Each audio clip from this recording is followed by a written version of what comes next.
Assalamualaikum warahmatullahi wabarakatuh. Perkenalkan, nama saya Nurhaida Isima. Saya dari kelas PI6C, NIM 1923122. Baik, dalam video kali ini saya ingin menjelaskan mengenai apa yang dimaksud dengan observasi dan mengapa kita melakukan wawancara. Sedangkan bagaimana skala sikap itu. Baik, langsung saja saya ingin menjelaskan terlebih dahulu apa yang dimaksud tentang observasi itu.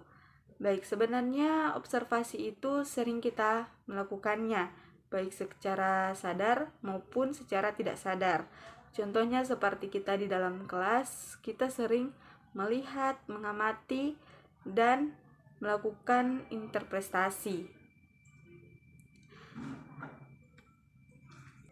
Sedangkan dalam kehidupan sehari-hari kita juga sering melakukan pengamatan atau mengamati orang lain. Nah, baik, mengapa pentingnya observasi itu? Karena pentingnya observasi dalam kegiatan evaluasi pembelajaran, guru harus memahami lebih jauh tentang judgement, bertindak secara reflektif, dan menggunakan komentar orang lain sebagai informasi untuk membuat judgement yang lebih reliable. Observasi merupakan salah satu alat evaluasi jenis non-test yang dilakukan dengan jalan pengamatan dan pencatatan secara sistematis, logis, objektif, dan rasional mengenai berbagai fenomena, baik dalam situasi yang sebenarnya maupun dalam situasi buatan untuk mencapai tujuan tertentu. Observasi tidak hanya digunakan dalam kegiatan evaluasi, tetapi juga dalam bidang penelitian, terutama penelitian kualitatif.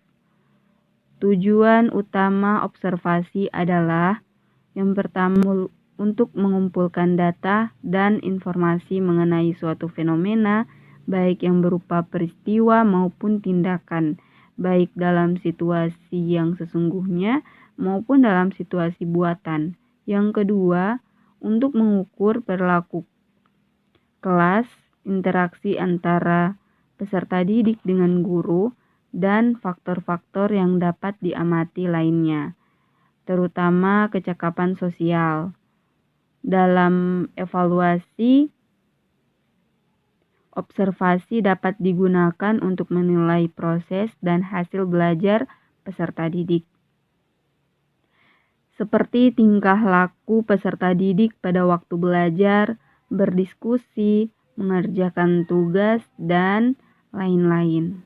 Observasi mempunyai beberapa karakteristik, antara lain yang pertama, mempunyai arah dan tujuan yang jelas. Hal ini dimaksudkan agar pelaksanaan observasi tidak menyimpang dari permasalahan. Oleh sebab itu, dalam pelaksanaannya harus ada pedoman observasi. Yang kedua, bersifat ilmiah, yaitu dilakukan secara sistematis, logis, kritis, objektif, dan rasional. Yang ketiga, terdapat berbagai aspek-aspek yang akan diobservasi. Dan yang keempat, praktis penggunaan. Selanjutnya, Good dan kawan-kawan mengemukakan 6 ciri observasi, yaitu yang pertama, observasi mempunyai arah yang khusus, bukan secara tidak teratur, melihat sekeliling untuk mencari kesan-kesan umum. Yang kedua, observasi ilmiah tentang tingkah laku untuk sistematis, bukan secara sesuka hati dan untung-untungan mendekati situasi. Yang ketiga, observasi bersifat kuantitatif, mencatat jumlah peristiwa tentang tipe-tipe tingkah laku tertentu. Observasi yang keempat, observasi mengadakan pencatatan dengan segera. Pencatatan dilakukan secepat-cepatnya, bukan menyadarkan diri pada ingatan. Yang kelima, Observasi meminta keahlian dilakukan oleh seseorang yang memang telah terlatih untuk melakukannya. Yang keenam, hasil-hasil observasi dapat dicek dan dibuktikan untuk menjamin keadaan dan kesahihan. Dilihat dari kerangka kerjanya, observasi dibedakan menjadi dua jenis, yaitu observasi berstruktur, yaitu semua kegiatan guru sebagai observasi telah ditetapkan terlebih dahulu berdasarkan kerangka kerja yang berisi faktor-faktor yang telah diatur kategorisasinya. Isi dan luas materi observasi telah ditetapkan dan dibatasi dengan jelas dan tegas. Yang kedua, observasi tak berstruktur, yaitu semua kegiatan guru sebagai observasi tidak dibatasi oleh suatu kerangka kerja yang pasti. Kegiatan observasi hanya dibatasi untuk tujuan observasi itu sendiri. Sedangkan bila dilihat dari teknis pelaksanaannya, observasi dapat ditempuh melalui 3 cara, yaitu yang pertama, observasi langsung, yaitu observasi yang dilakukan secara langsung terhadap objek yang diselidiki. Yang kedua, observasi tak langsung, yaitu observasi yang dilakukan melalui perantara, baik teknik maupun alat tertentu. Yang ketiga, observasi partisipasi, yaitu observasi yang dilakukan dengan cara ikut ambil bagian atau melibatkan diri dalam situasi objek yang diteliti. Sebagaimana alat evaluasi yang lain, observasi secara umum mempunyai kelebihan dan kekurangan. Kebaikan observasi antara lain yang pertama, observasi merupakan alat untuk mengamati berbagai macam fenomena. Yang kedua, observasi cocok untuk mengamati peserta didik yang sedang melakukan suatu kegiatan. Yang ketiga, banyak hal yang tidak dapat diukur dengan tes, tetapi justru lebih tepat dengan observasi. Yang keempat, tidak terikat dengan laporan pribadi. Adapun kelemahannya adalah yang pertama, seringkali pelaksanaan observasi terganggu oleh keadaan cuaca, bahkan ada kesan yang kurang menyenangkan dari observasi ataupun dari observasi itu sendiri. Yang kedua, biasanya masalah pribadi sulit diamati. Yang ketiga, jika proses yang diamati memakan waktu lama, maka observasi sering menjadi jenuh. Untuk menyusun pedoman observasi, Anda sebaiknya mengikuti langkah-langkah sebagai berikut. Yang pertama, merumuskan tujuan observasi. Yang kedua, membuat layout atau kisi-kisi observasi. Yang ketiga, menyusun pedoman observasi. Yang keempat, menyusun aspek-aspek yang akan diobservasi, baik yang berkenaan dengan proses belajar peserta didik maupun kepribadiannya. Yang kelima, melakukan uji coba pedoman observasi untuk melihat kelemahan-kelemahan pedoman observasi. Yang keenam, merevisi pedoman observasi berdasarkan hasil uji coba. Yang ketujuh, melaksanakan observasi pada saat kegiatan berlangsung. Yang kedelapan, mengolah dan menafsirkan hasil observasi. Contoh pedoman observasi praktik sholat bisa kalian lihat di video ini. Yang pertama, kalian harus membuat tujuan. Tujuan yang contohnya seperti untuk memperoleh data tentang kemampuan peserta didik dalam melaksanakan sholat yang baik dan benar. Petunjuk, berilah tanda cek pada kolom-kolom skala nilai A, B, C, D, E sesuai dengan hasil observasi. Bisa kalian lihat di gambar yang saya tampilkan ini.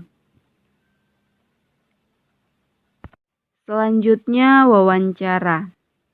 Wawancara merupakan salah satu bentuk alat evaluasi jenis non-tes yang dilakukan melalui percakapan dan tanya jawab, baik langsung maupun tidak langsung, dengan peserta didik.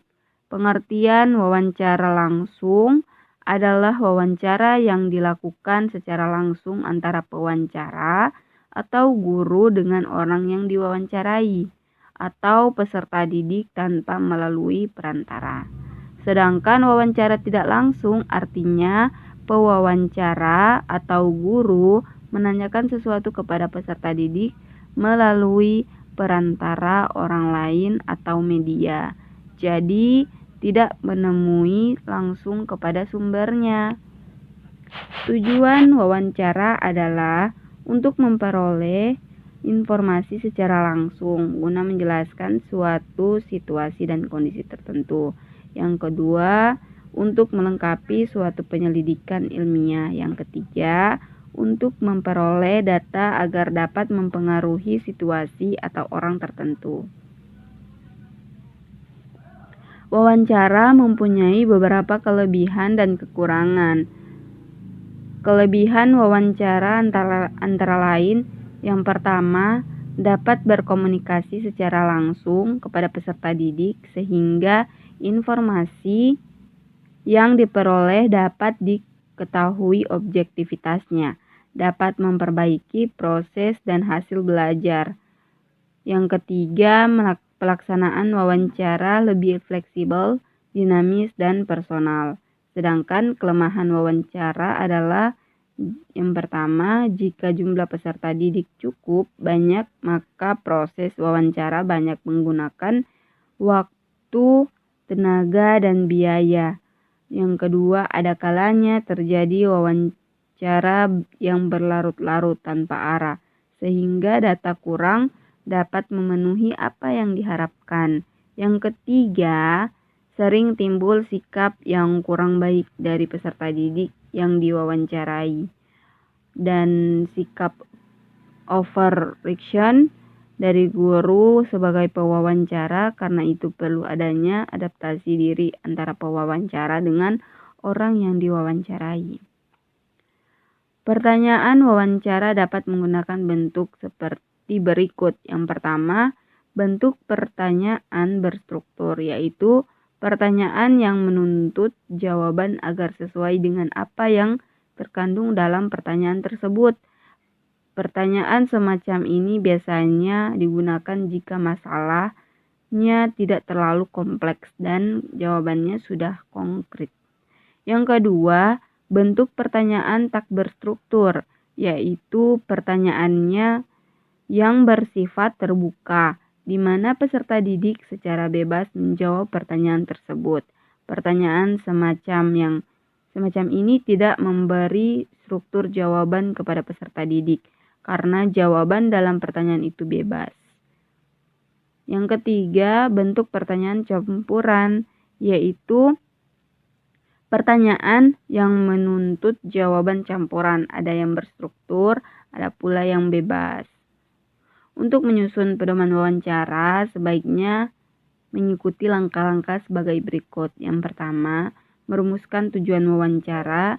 Yang kedua, membuat kisi-kisi atau layout dan pedoman wawancara. Yang ketiga, menyusun pertanyaan sesuai dengan data yang diperlukan dan bentuk pertanyaan yang diinginkan. Untuk itu, perlu diperhatikan kata-kata yang digunakan cara bertanya dan jangan membuat peserta didik bersikap defensif.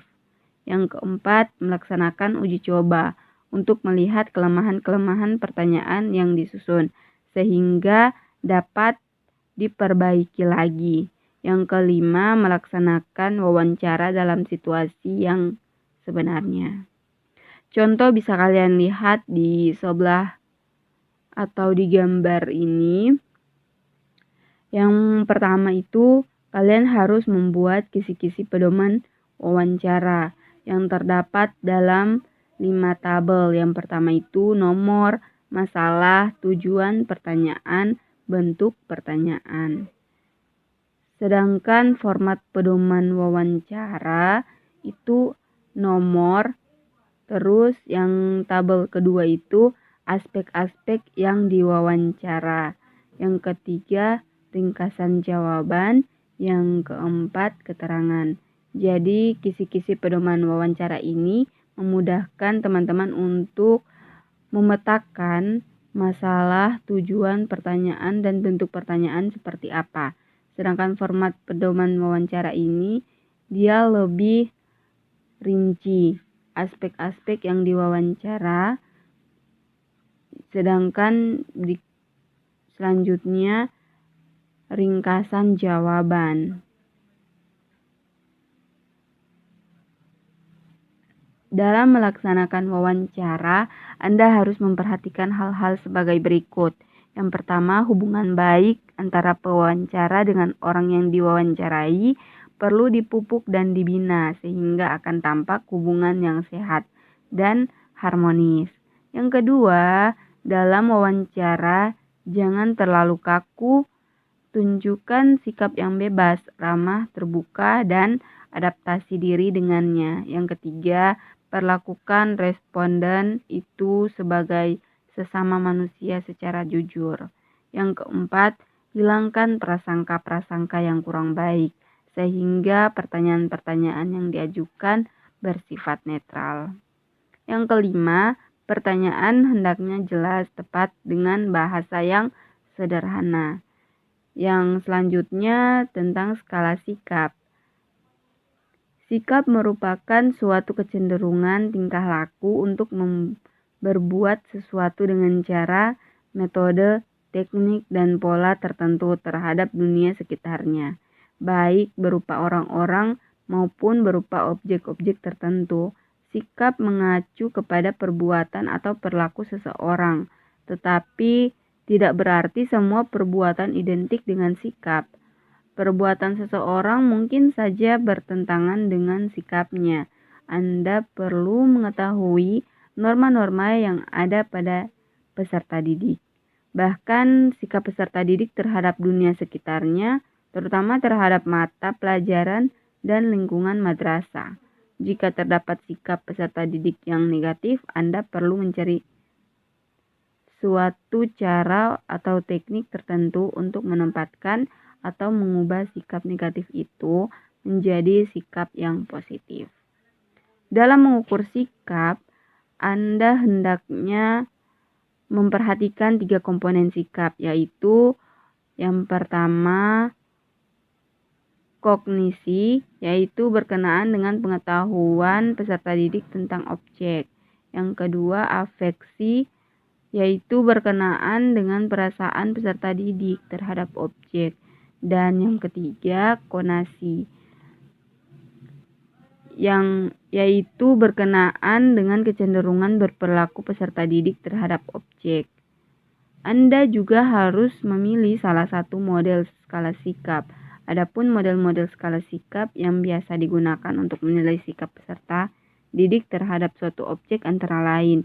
Yang pertama, menggunakan bilangan untuk menunjukkan tingkat-tingkat dari objek sikap yang dinilai seperti 1, 2, 3, 4, dan seterusnya. Yang kedua, menggunakan frekuensi terjadinya atau timbulnya sikap itu seperti selalu, seringkali, kadang-kadang, pernah, tidak pernah. Yang ketiga, menggunakan istilah-istilah yang bersifat kualitatif seperti bagus sekali, baik, sedang, dan kurang. Ada juga istilah-istilah lain seperti sangat setuju, setuju, ragu-ragu, atau tidak punya pendapat, tidak setuju, dan sangat tidak setuju. Yang keempat, menggunakan istilah-istilah yang menunjukkan status atau kedudukan seperti sangat rendah, di bawah rata-rata, di atas rata-rata, dan sangat tinggi. Yang kelima, menggunakan kode bilangan atau huruf seperti selalu diberi kode 5, kadang-kadang 4, jarang 3, jarang sekali 2, dan tidak pernah 1. Contoh bisa kalian lihat seperti yang ada pada video ini. Yang pertama, petunjuk. Yang pertama itu pengisian skala ini tidak ada hubungannya dengan prestasi belajar. Anda tidak perlu mencantumkan nama dan nomor absen. Yang kedua, pilihlah salah satu alternatif jawaban yang paling sesuai dengan cara memberikan tanda cek pada kolom kosong yang telah disediakan. Keterangan SS itu sangat setuju, S itu setuju, TT itu tidak tahu, TS tidak setuju, STS sangat tidak setuju. Ada terdapat kolom yang pertama nomor, yang kedua pernyataan. Seperti yang pertama itu, saya mempersiapkan diri untuk menerima pelajaran fikih di kelas. Dan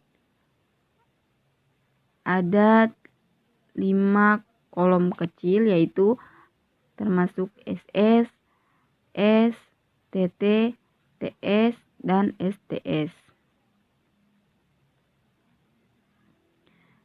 Baik, itu dulu penjelasan dari saya. Semoga bisa bermanfaat untuk kita semua.